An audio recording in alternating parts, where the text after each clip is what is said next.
Border কার হাতে? তোমার হাতে। পেন কার হাতে? তোমার হাতে। বিএসএফ কার হাতে? তোমার হাতে। সিআইএসএফ কার হাতে? তোমার হাতে। এসএসবি কার হাতে? তোমার হাতে। আইটিবিটি কার হাতে? তোমার হাতে। পাসপোর্ট কার হাতে? তোমার হাতে। ভিসা কার হাতে? তোমার হাতে।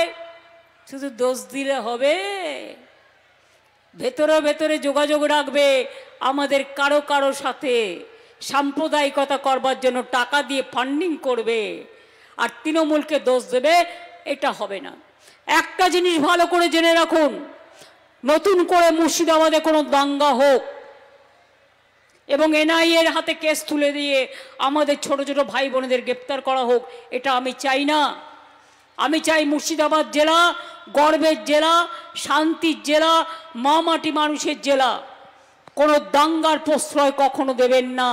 বুক পেতে শান্তি রক্ষা করবেন, তবেই তো শান্তিতে বসবাস করবেন।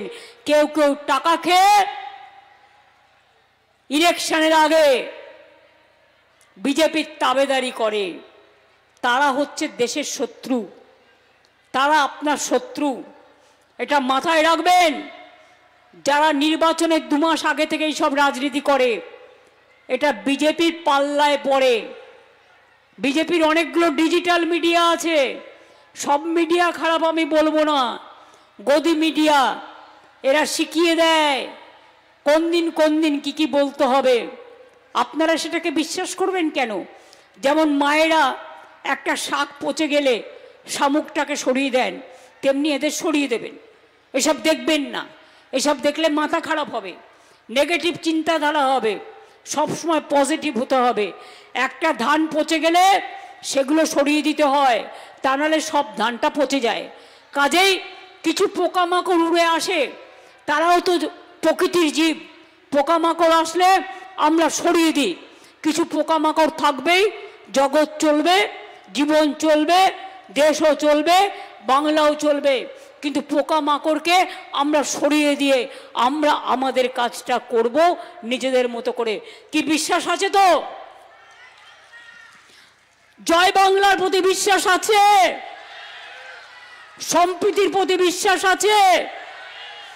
আমি দাঁড়িয়ে বলছি, হিন্দু মুসলিম শিখ ইসাই আপস মে রহনা ভাই ভাই।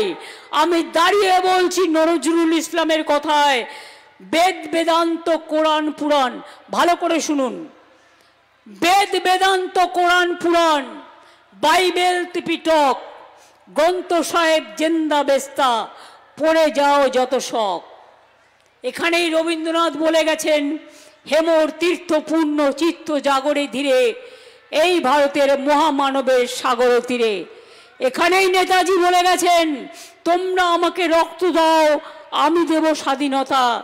এখানেই বিদ্যাসাগর করে গেছেন, বাল্য বিবাহ রোধ, বিধবা বিবাহ চালু। এখানেই রাজা রামমোহন রায় সতীদাহ প্রথা নিবারণ করে গেছে। বাংলায় মনে রাখবেন, স্বাধীনতা আন্দোলনে যদি 600 লোকের ফাঁসি হয়ে থাকে, তাহলে 590 জন বাংলার লোকের ফাঁসি হয়েছে, এটা মাথায় রাখবেন। তাই ইংরেজরা বাংলাকে দমন করতে পারছিল না বলে কলকাতা থেকে রাজধানী দিল্লিতে নিয়ে গিয়েছিল। কারণ দিল্লি কা লাড্ডু খুব সস্তায় পাওয়া যায়, আর বাংলা কা লাড্ডু পাওয়া যায় না। বাংলা কা লাড্ডু ছানা বড়া হয়, ওই ছানা বড়া খেতে গেলে তোর হজম শক্তি বাড়াতে হবে।